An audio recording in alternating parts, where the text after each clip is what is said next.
नमस्कार मित्रांनो, माळेगावची यात्रा हे नाव तुम्ही ऐकलंच असेल। माळेगावची यात्रा ही दक्षिण भारतातील सर्वात मोठी यात्रा आहे। जर तुम्हाला माळेगावची यात्रा ही जर माहित असेल तर या यात्रेचं नियोजन कशा प्रकारे लावलं जातं, यात्रे अगोदर आढावा बैठकीमध्ये काय बोललं जातं, या आढावा बैठकीबद्दल अनेक व्हिडिओ मी अपलोड केले आहेत। जो सर्वात महत्त्वाचा जो व्हिडिओ आहे ज्यामध्ये यात्रेचे सार सांगितलं आहे तो व्हिडिओ घेऊन येतोय मी खास तुमच्यासाठी। तुम्हाला यात्रे रिलेटेड व्हिडिओज या चॅनल वरती मिळत राहतील। यात्रेची पूर्ण माहिती या चॅनल वरती अपलोड केली जाईल। यात्रा माझ्यासोबत एन्जॉय करा आणि या चॅनलला सबस्क्राइब करायला विसरू नका।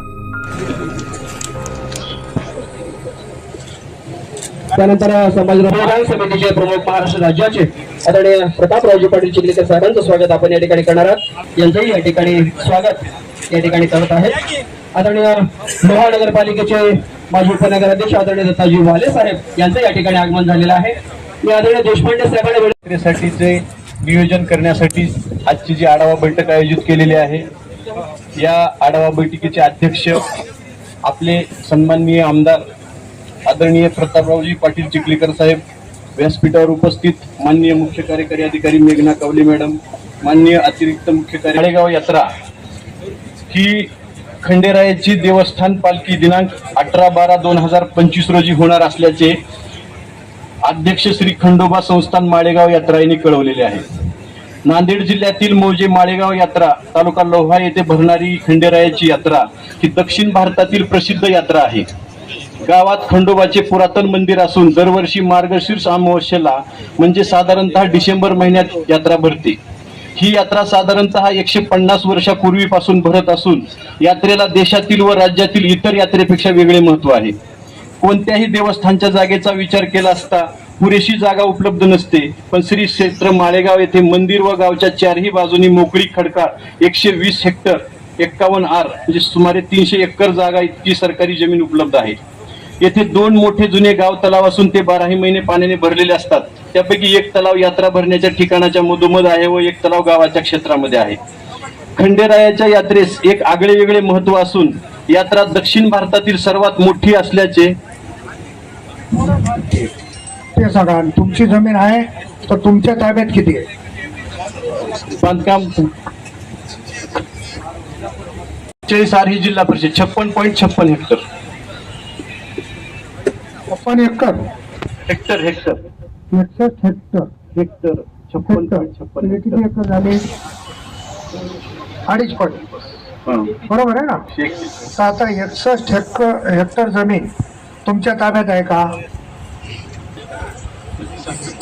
नाही, विषय असा होतो की दरवर्षी जेव्हा आपली माळेगावची बैठक होते तेव्हाच हा विषय निघतो आणि दरवर्षी मी आवर्जून सांगतो की तुम्ही जिल्हा परिषदेची जमीन ताब्यात घ्या। म्हणजे कोणाच्याच बोलण्याची काही किंमत तुमच्याकडे दिसत नाही। तुम्ही त्याचा 7/12 रिन्युअल केला का? 7/12 नव्यानं काढला का? हे कोण काम करायचं? एक्झिक्युटिव्ह इंजिनियर नवीन आले, उद्या तुम्ही जाणार, तिसरा नवीन येणार, हा विषय दररोज तोच चालू ठेवायचा का? आता एक्झिक्युटिव्ह इंजिनियरला माळेगावला जमीन आहे हेच माहीत नसतं, कुठे एक्झिक्युटिव्ह इंजिनियर? इकडं उभा का तुम्ही? तुमचा विषय चालू आहे, तुम्ही मागे बसलात, तुम्हाला माहित तरी आहे का जमीन तुमची माळेगावला आहे ते? तुम्ही म्हणणार आता माझ्याकडे चार्ज आहे, चार्ज असल्यावर माहिती ठेवू नका। माळेगावची मीटिंग आहे तुम्हाला माहिती आहे, मग माळेगावला येताना आपल्याला काय प्रश्न विचारतील, आपल्याकडे काय माहिती असली पाहिजे।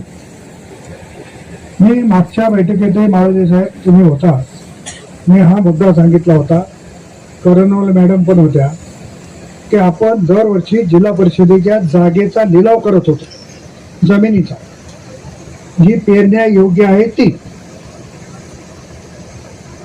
आणि त्याला पेरायला देत होतो। त्याचे येणारे पैसे माळेगाव यात्रेचं जे खातं आहे तुमच्याकडे डेप्टी शो पंचायतकडे त्याच्यात जमा करत होतो।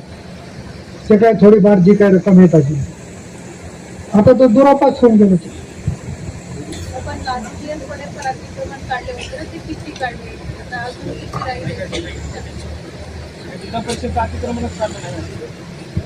जागेवर अतिक्रमण नाही काढलं।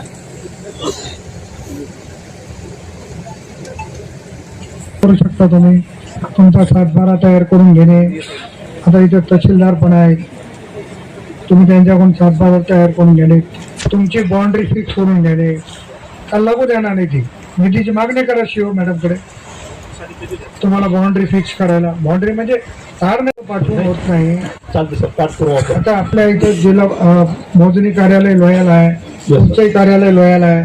तुम्ही त्याला पोस्टाने पत्र पाठवतो 15 दिवसांनी येईल. तुमचा माणूस का जाऊन भेटत नाही त्यांना.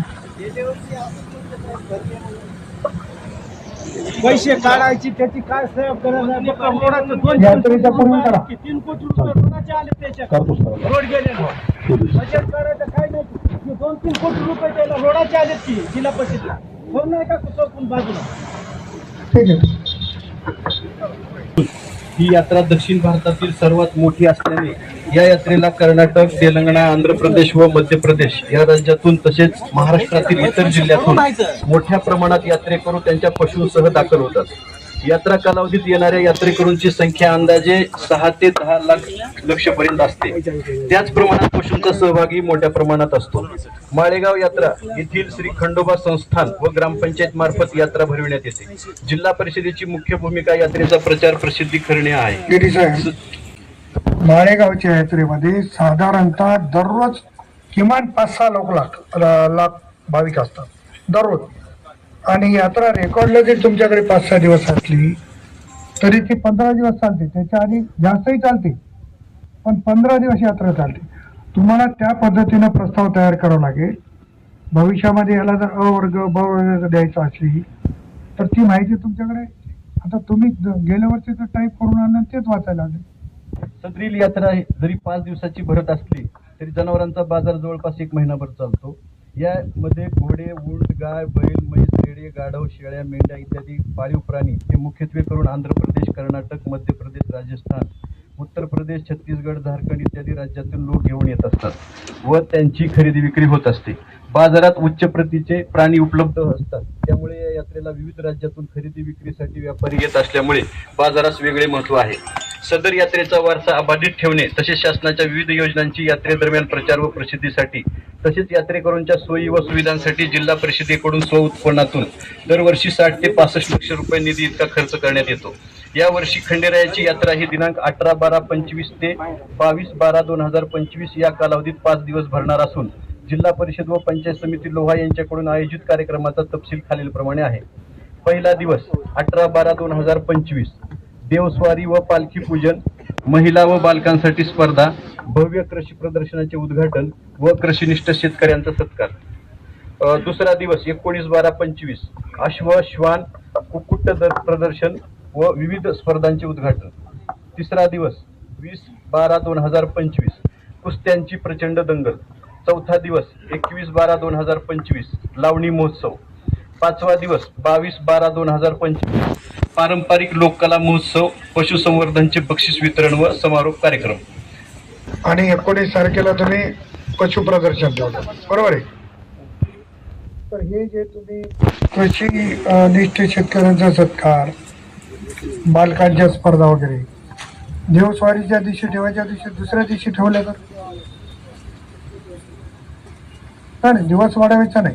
कुस्त्याच्या कार्यक्रमाच्या दिवशी एक कार्यक्रम ठेवा, लावणीच्या कार्यक्रमाच्या दिवशी एक कार्यक्रम ठेवा. देवस्वारीच्या निमित्तानं भाविक लोक दर्शनाच्या निमित्ताने येतातच, तो काही विषयच नाही. आणि देवस्वारी झाल्यावर एखादा कार्यक्रम ठेवा, कुठला तरी कृषी प्रदर्शनाचं उद्घाटन वगैरे.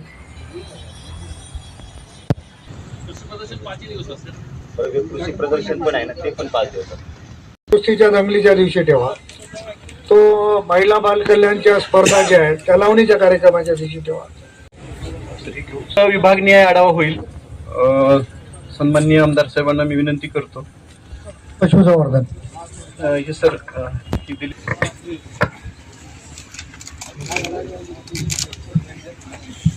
जिल्हा पशुसंवर्धन उपायुक्त. माळेगावच्या यात्रेसाठी मागच्या वर्षी सर 45 लक्षाची तरतूद होती. मागच्या वर्षी आपल्या मागणीप्रमाणे आम्ही पुढची डिमांड टाकली आणि ह्या वर्षी आपल्याला 50 लक्षाची तरतूद उपलब्ध आहे.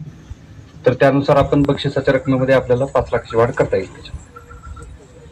पण मध्ये सर नर आणि मादी हा बरोबर आहे, येस. ते दोन्ही केले होते हो, चॅम्पियन. चॅम्पियनचं. सध्या तरी परमिशन नाही, तरी मी अजून त्याचा आढावा घेतो सर. मी आयुक्त कार्यालय परमिशन नाही घेतो काय त्याची. आता परमिशन काय तुम्हाला रेसेसला बघा, रेसकोर्स मध्ये घोड्याच्या रेसेस होतात, येस येस. हे रेसकोर्सच आहे ना. मी प्रयत्न करतो सर. आयुक्त प्रयत्न कार्यालय- म्हणजे काय करायचं? आयुक्त कार्यालयाकडून जे आपलं हे आहे अॅनिमल वेलफेअर बोर्ड आहे तिथं, त्याच्याकडून परमिशनच्या संदर्भात काय काय मी अजून चौकशी करून सुप्रीम त्याची कोर्टामध्ये आपला याला शंकरपटाला बंदी घातली होती, ती मोकळी केली, हा. रेसेसची मोकळी केली. तर माझं म्हणणं आहे ते आकर्षण आहे. तर तुमच्याकडे उंटाच्या शर्यती झाल्या पाहिजे, घोड्याच्या शर्यती झाल्या पाहिजे आणि गाढवाच्या शर्यती झाल्या पाहिजे. आपल्याकडे तिन्ही शर्ती यापूर्वी होत होत्या, मधल्या काही मान्य न्यायालयाच्या आदेशामुळे ते थांबलं होतं. Yes. तर तुम्ही ते शंकरपटाची तर जिथं जिथं पूर्वापार चालत होतं तिथं पण आता शंकरपटी तर आहे, घेतला आपण आता. तिथं आहेच. हो. तर एक दिवस तुम्ही म्हणजे आता ही परवानगी तुम्ही मान्य आयुक्त महोदयांना बोला, येस तुमचं पत्र तयार करा, येस शिव मॅडमचं पत्र त्यांना पाठवा, मी पण बोलतो, चालेल. म्हणजे एक वैभवात भर पडणार आहे.